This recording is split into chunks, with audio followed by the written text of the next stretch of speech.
I am so excited to be back in here, although I did have to decobweb, de-spider, de-dust, or dust, however you want to look at it. Yeah, this space has not been used for, I don't know, start of lockdown. When was that? 5 months ago? I can't even remember. But we're back. We're only parked up on the farm. I still haven't taxed Myrtle, so we're not planning to go anywhere. But it's a beautiful sunny day, and I was just itching to make some food in my beautiful little kitchen. So we're going to have lunch here in the Myrtle, and Johnny should be home. Hopefully I've timed it spot on so that he can eat while it's still hot, because no one wants to be eating cold teriyaki. Let's be honest. Now, talking of teriyaki, this is not my recipe. I hasten to add, I'm just about to name drop. This is a book by my very good friend, Kwoklyn one. I am very, very excited. I was sent this a few months ago and I freaking love it. Kwoklyn, you are a superstar, mate. I love it. And I have asked his permission to share this recipe with you. Now, I need to try and make my photo look half as good as that. Doesn't that just look delicious? So we've kind of butchered his recipe just a little bit because it's obviously we're doing the whole one pan thing. We're in a camper van. So I'm using instant noodles. He is like cooking his noodles from fresh in a separate pan. So we're like adapting it for the whole hashtag van life here. I've got all my ingredients set out here. I'm using avocado oil. He suggests vegetable groundnut or coconut. I've got my portobello mushrooms. I've got my chilli all chopped up, which is looking a little bit feisty. Yes, so we're ready to go here. Oh, and one thing, I have cheated and I have pre-toasted my sesame seeds. So you can do that before you start cooking, or you don't even need to toast them, but it does add an extra little nuttiness to the final dish. So if you can be bothered, I recommend it, but if you forget, it's not a big deal, don't worry. So this is a vegetarian mushroom teriyaki. Kwoklyn serves his with soba noodles. Like I said, I've got wok ready medium noodles, just the cheap supermarket variety of them. What do you reckon? Shall we get cooking? Have we got a lighter in here? I don't know where anything is. Whose van is this? So let's get the gas on first up. Okay, I feel like I'm going to be reading a little bedtime story to you here. Oh, and by the way, something else that's happened in 2020. It is the year of the reading glasses, it seems. What do you think? They actually look quite cute, don't they? I like them. But I don't like having to keep doing this. Maybe I need to get those bifocal, varifocal, whatnotty focals. Boys and girls, are we ready? Let's cook. So first up, have I ever told you I'm not actually very good at following other people's recipes? So this is going to be quite testing for me, I have to say. All right, so we need to heat the oil. We want about a tablespoon of oil. Let's wallop that in. Okay, we've got our portobello mushrooms, and I'm supposed to have already destalked and cleaned them. Totally forgot that bit. So to destalk, you just kind of pop the stalk out. It's quite technical. And there's no grit or dirt or poop on there, so that's good. And pop that stalk out as well. The inside looks fine. That all looks fine. There we are. That's destalking and cleaning. Now I'm going to try and work with two cameras here a little bit today, a little bit more than I normally do when I'm doing the whole camper van cooking. So you're going to see me holding a camera and whatnot. So apologies for the lack of professionality, but if you've spent any time at all on this channel, I don't think you'd be at all surprised at that, would you now? I'm going to pop these bad boys in there. There we go. Well, and that's all we've got to do for the next 4 or 5 minutes. Sit and wait.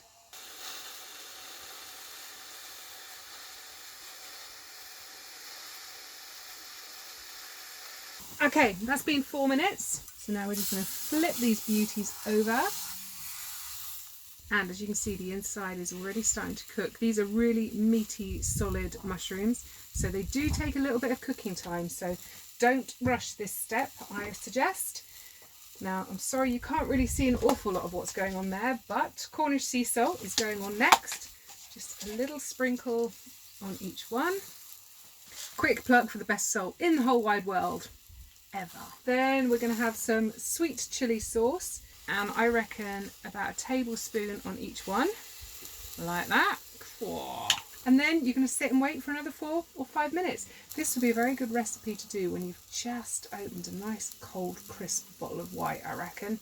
Just sit, relax, take your time. So how are you all doing out there? Is everybody safe and sound? I kind of feel that we haven't had a chatty video like this for a while, so please let us know down in the comments how lockdown and easing of lockdown is going for you guys. Hopefully you're all safe and well, and as are your families. We're all good here. My mum and my brother are still sheltering in place in the farmhouse.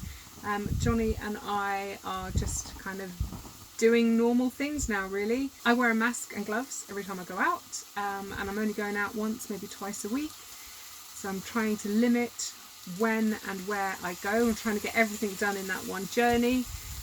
Cornwall is incredibly busy, like a little bit worryingly so, if I'm honest. Our little streets in our little towns and villages, they're not designed for masses of people and social distancing, so it will be very interesting to see whether we get around to down here. Fingers crossed we don't. Majority of people still not wearing masks, which is quite a surprise. And if you're not in the UK, they're about to bring in a ruling that if you go into a shop you have to be wearing a face covering, even if it's just a bandana or something.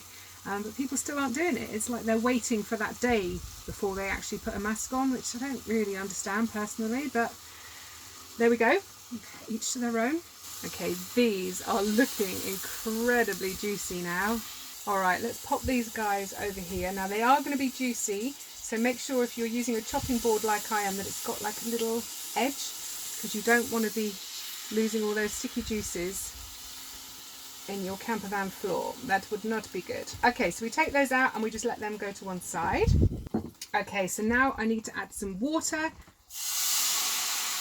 This should have been water from cooking the noodles. Obviously I've skipped that step, so I'm hoping that this is still going to work. We also need to add the honey, and that is 3 tablespoons thereof.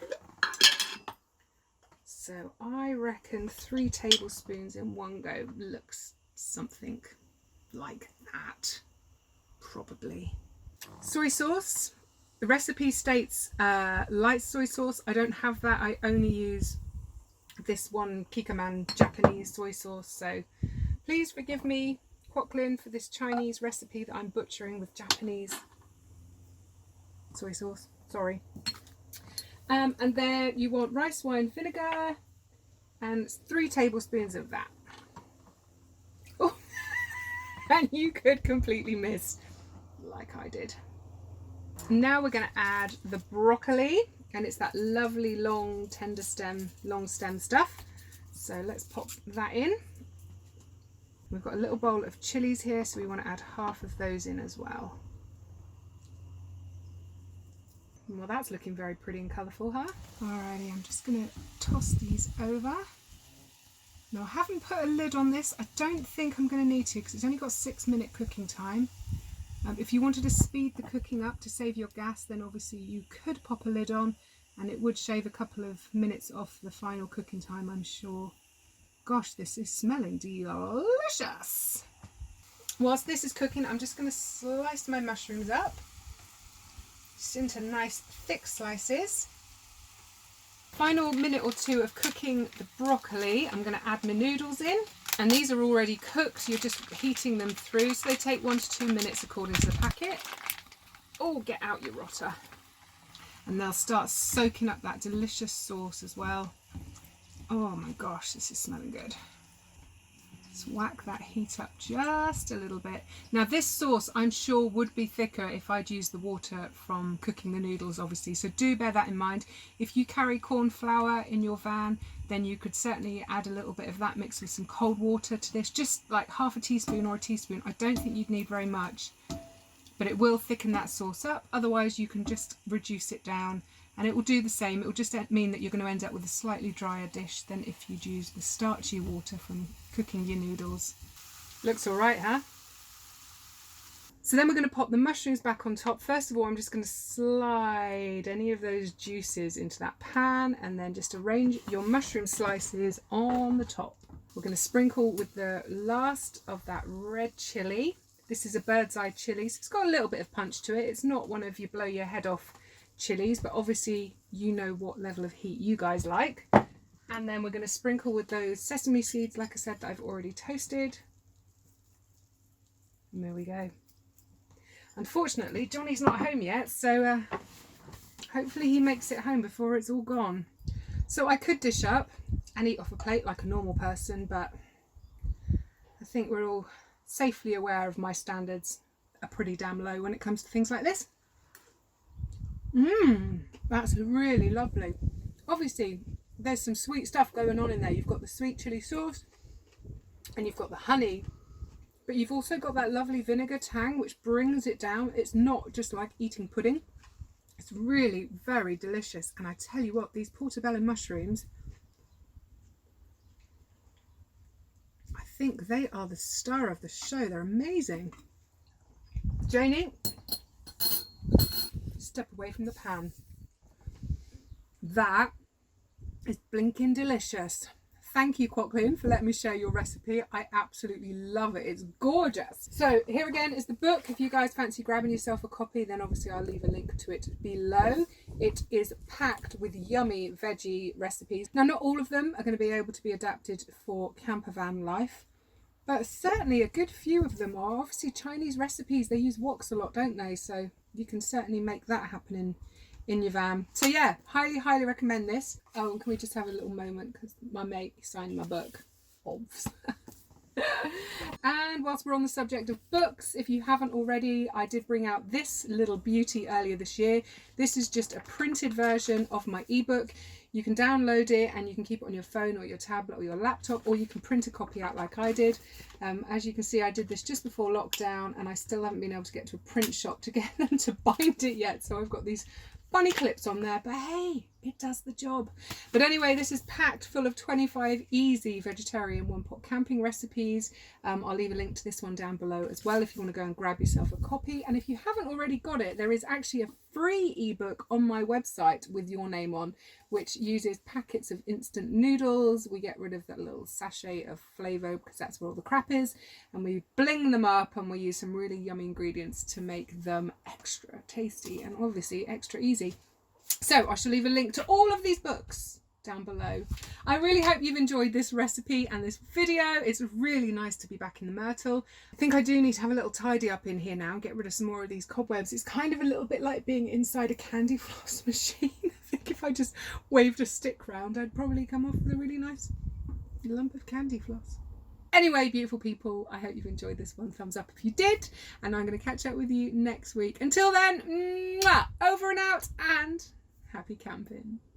I'll be like, Johnny, what recipe, mate? No, I wasn't cooking anything today.